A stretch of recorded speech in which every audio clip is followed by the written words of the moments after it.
અને આ રામદેવજી મહારાજ બાપુ છે ને અત્યારે એક રામદેવજી ને એક હનુમાન અને એક મેલડી બાપુ હવે નાળિયેર માનો ને બપોર ભડાકો બોલાવે. બોલો એવા જીવતા જાગતા બાપુ જો અત્યારે કોઈ દેવ હોય ને તો અત્યારે મને તો આ ત્રણ દેવ દેખાય છે.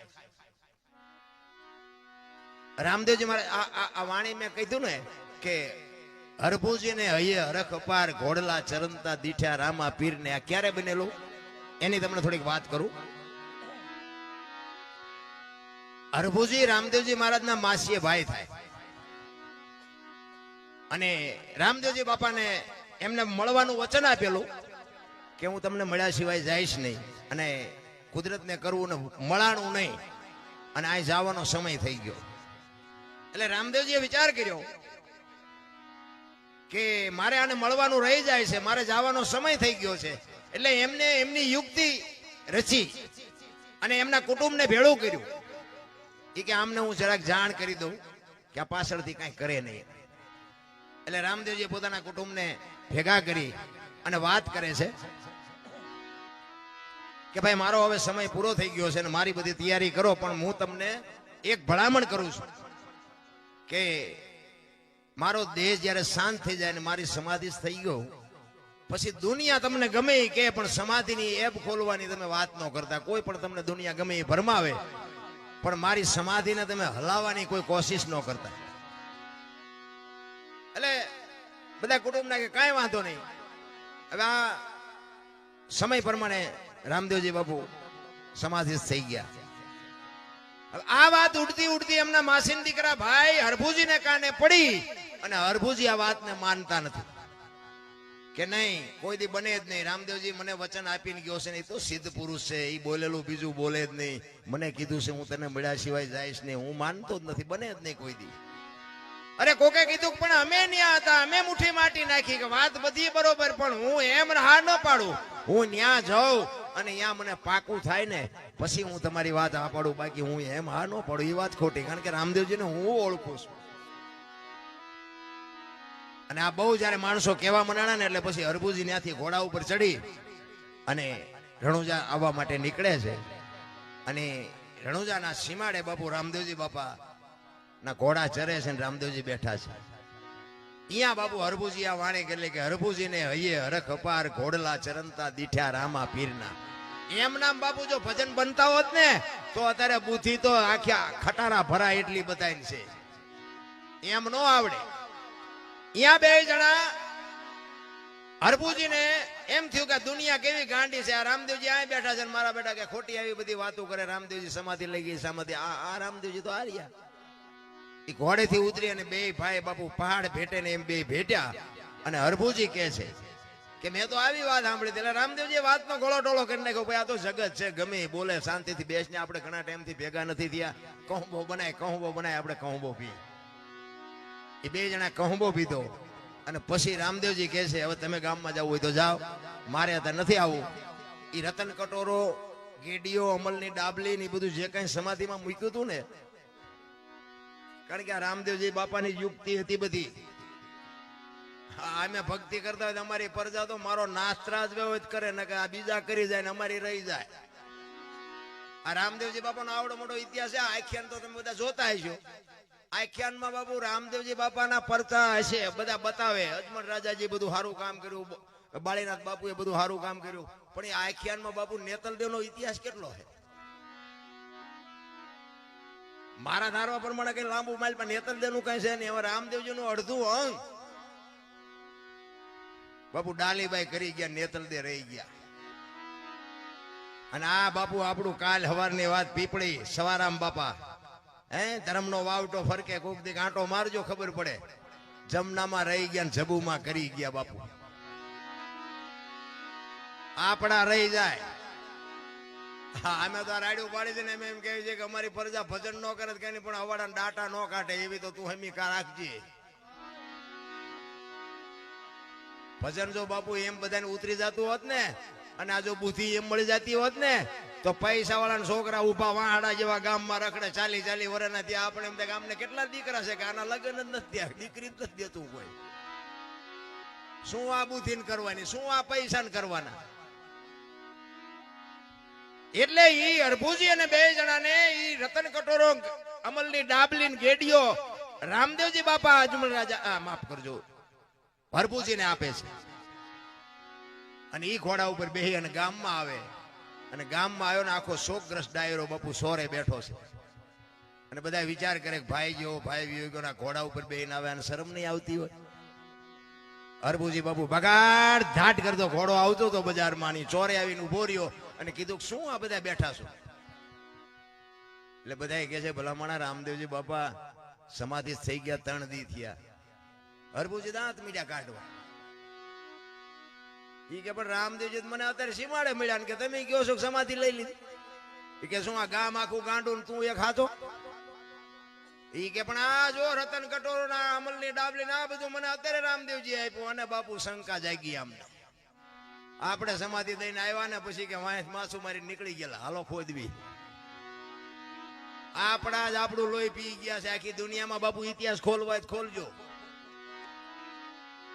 અને અહીંયા બાપુ સમાધિએ ગયા અને બાપુ આમ તૈયારી ઘા કરવાની તૈયારી કરીને બાપુ આકાશવાણી થઈ. એ તમારી જાતના મેં તમને પહેલા કીધું હતું ઈ કે હવે તમારે અહીંયા કાયમ દુકાળ પડશે અને કાયમ માગી ખાજો. હવે હું સૌરાષ્ટ્રમાં જાઉં છું બાપુ. પહેલું પીરાણું આપણું બાપુ ગેબીનાથ અને પાળિયાદ બાપુ અહીંયાથી અહીં વ્યૂ આવ્યો. વિચાર કરજો. કોઈ ગામ એવું નહીં હોય કે રામદેવજી નું મંદિર ન હોય કે રામદેવજી બાપાના વાવટા નો ફરકતા હોય કે રામદેવજી બાપાનું મંડળ ન હોય એવું કોઈ ગામ ન હોય. તમે આંટો તો મારી જુઓ કેટલી એની બાપુ સુવાસ કેટલી. અને રાજસ્થાનમાં બાપુ તમે જોવો ને જીવા ન હોય તો આંટો મારજો નકરી ધૂળ ઉડે વાતમાં કાંઈ છે નહીં. બાકી જો રામદેવજી ના શબ્દો ઉપર ઉભા રહ્યા હોત ને તો આજ રાજસ્થાન હોનાનું હોત. મારા બાપ અહીંયા કોઈ દી કોઈને ભૂખ કે દુઃખ ન હોત. આજ આપણે બાપુ આપણી માથે કૃપા કેવડી. આ તમે માંડવા ઉભા એના ઉપર નક્કી નથી થતું. હે આપણી માથે આ વરસાદ વરે છે બાપુ. આ કૃપા કેવડી એની. હવે અહીંયા તો એની જન્મ ભૂમિકા હતી. અહીંયા એનું કુટુંબ હતું અને બધું અહીંયા હતું બાપુ. એને તો શું ઘટત એમાં શું બાકી રહે. અને જેટલી આપણી આ દેહાણ જગ્યાઓ છે ને બાપુ બધે અહીંયા પીરનો પંજો છે લખવું હોય તો લખી લેજો. અને પીરની પીરાઈ વગર બાપુ હરિહર ક્યાંય હાલે નહીં. કેવડી બાપુ આ પીરની કૃપા કેવડી. કચ્છ કાઠિયાવાડ સૌરાષ્ટ્રમાં તમે જાઓ અને રામદેવજી બાપાનું બાપુ ક્યાંય મંદિર ન હોય એવો દાખલો નહીં હોય. જેમ બજરંગદાસ બાપાનું મંદિર ન હોય ને એવી રીતે બાપુ રામદેવજીનું મંદિર ન હોય એવો કોઈ દાખલો ન હોય. કેવડી બાપુ એની સુવાસ કેવડી. અને આ આકાશવાણી થયા પછી હરભુજીને બાપુ પછી ખબર પડી હો અરે તારી ભલી થાય તારી રામદેવજી તું ખરેખર વ્યાઈ ગયા તા તો મને વચન પાળવા વચન દેવા વચન નિભાવવા માટે મને મળ્યો હતો. અને પછી બાપુ હરભુજી રોયો હો બાપ. અરે રોવામાં બા અરે મારા બાપ હું તને ઓળખી ન હોય હું તારા પગ ન ચાલી કે મારા બાપ તે મને અંધારામાં રાખ્યો. પછી રોતો રોતો કહે છે કે હવે મારે તને મળવું હોય તો કે હવે સમય વિયો ગયો ભાઈ. એટલા માટે આજના સંતોય કહે છે કે તમે રામદેવજી મહારાજનો પાઠ કરો, ચોખા ઘીની જ્યોત કરો, ગુગળનો ધૂપ કરો, ધોળી ધજા કરો અને 5 મારા નામના ગાણા ગૌરવજો. હું કોઈ પણ સ્વરૂપે હાજરી આપીશ. બાકી જ્યોત ઉપર ભરોસો રાખજો. બાકી હવે હું તમને ભેગો નહીં થાઉં. આ રામદેવજી બાપાનું પ્રમાણ છે. તમને ભરોસો હોય કે ન હોય બાકી અમને ભરોસો છે કે આમાં ક્યાંક બેઠો હોય 100%. અને અમે આ એને જ સંભળાવી છે. તમને કઈ સંભળાવતા નથી. હા અમે તો એમ કહે છે કે અમે આખી રાત રાડ્યું સાંભળે રાડ્યું પડી એકાદી અમારી રાડ સાંભળજે. બાકી અમારે તમને કઈ વેરાગ નથી લગાડવાનો. આ તો ગંગા હાલી જાય. પીવો ન પીવો તમારી મોજ. બાકી અમારે કોઈની પાસેથી કઈ લેવું નથી. પણ સંતો કહે છે એક ઘડી આથી મેં પુણ્યાત કઈક કરી લેજો. બાકી માણાનો ફેરો ફોગટ નો વ્યો જાય લખી લેજો. નકાર જો કે આ બધો ડાયરો તો જાણે તો છે ને. આયા હું ઘણી વાર બધા પ્રોગ્રામ કર્યા છે ને એમાં પાછો થાનનો ખટારો મેં 20 વર્ષ આપ્યો. એટલે અનુભવ બધા કર્યા છે, થયા છે, ઝઘડા કર્યા છે, માર્યા છે, માર ખાધો છે, બધું કરી લીધું છે. અને ભજન બાપુ ચારે હુજે ખબર છે. કોઈ આપણો ધણી ન થાય ને પછી ભજન હુજે. આ પૈસાના તમને ભલે ભજન ઉપર ગમે એટલો પ્રેમ હોય પણ આ પૈસાનો બાપુ ફુગાવો એટલો છે ને તમે ભજન નહીં કરી શકો ને મને ખબર છે. આ પૈસા અને ખૂટવાના નથી. પૈસા ખૂટીને જ ભજન હુજે. પૈસા તો ખૂટવાના નથી કારણ કે માણસની માંગ જ એવી છે. રાત નદી હળીએ જ એવા સીડ્યા છે. આમ રોજ ઢળી આવે રોજ ઢળિયા એમ કે કાલે આટલા હતા ને આજે આટલા વધ્યા, કાલે આટલા હતા ને આજે આટલા વધ્યા. ઓલો ઉપર બેઠો બેઠો ગણે છે તારા શ્વાસા કાલે આટલા હતા ને આટલા ઘટ્યા, આટલા હતા ને આટલા ઘટ્યા. હિસાબ રાખવાનો છે કોઈ રાખતું નથી, પૈસાનો જ રાખે છે. મેં કે વાતમાં કાંઈ છે નહીં, હળવા ફૂલ થઈ જવાની મજા છે. માણસ જન્મે ને 2-2.5 કિલોનો હોય, 60-80-100 વર્ષ જીવે ને પછી મરી જાય ને શમશાનમાં હળગાવી દો ને પછી રીખ્યા ભેળી કરીને જોકો એટલે 2-2.5 કિલો જ થાય. આ એટલો વાંકો લોહી પીવે. વાતમાં કઈ લાંબુ છે નહીં, લાવ્યા નથી ને કઈ લઈએ નથી. તમને એક જ વાત કરું, 84 લાખ યોની છે એવું મહાપુરુષો કહે છે ને. 84 લાખ જીવ છે, આપણે ગણવા નથી. પણ મારો કહેવાનો મતલબ એ છે કે રૂપિયા હાટું ને માયા હાટું બથોડા ભરતો હોય માણા એક જ. કોઈ કૂતરા, કાગડા, ભૂંડા, ઘોડા, ગધાડા કોઈ પૈસા હાટું મથે. અને કોઈ જીવ ભૂખ્યો રહેતો હોય તો કયો, અને માણાનું ભરાતું હોય તો કયો.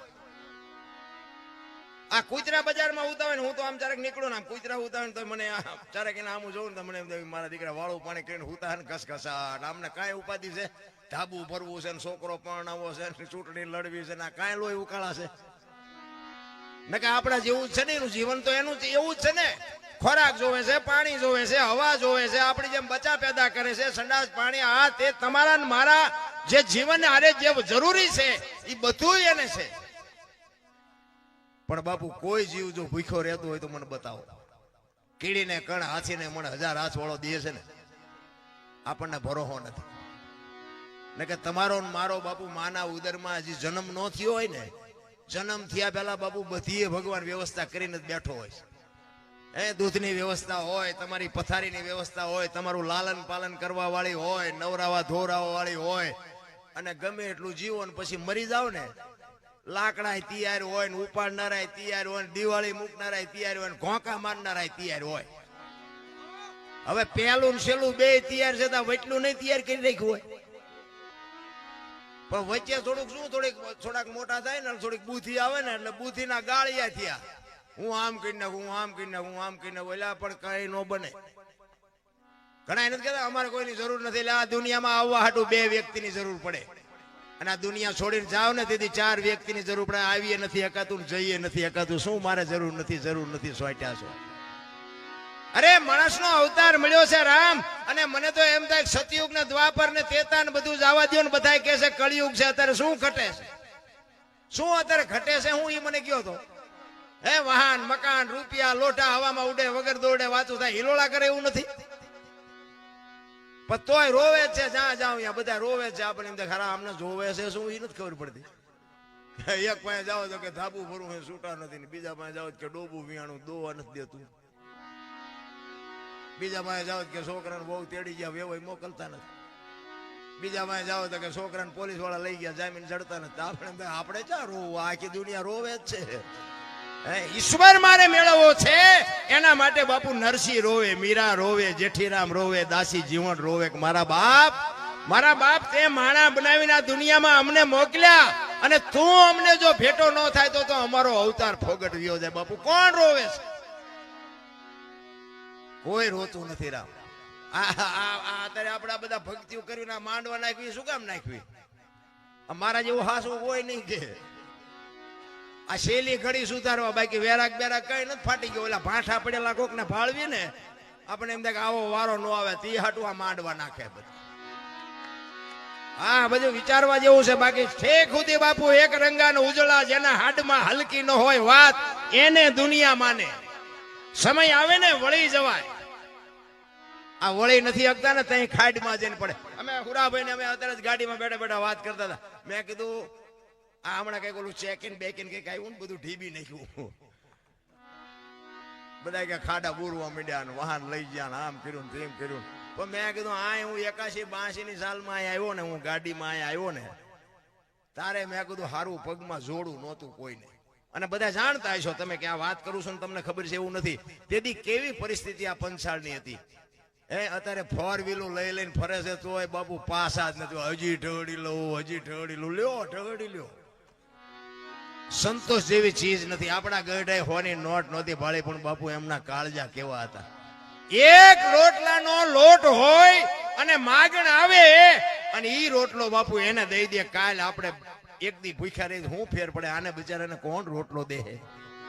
એક રોટલામાં જો બાપુ આવડા મોટા કાળજા હોય અને અત્યારે 1000 મણ થાય તો કે અમારે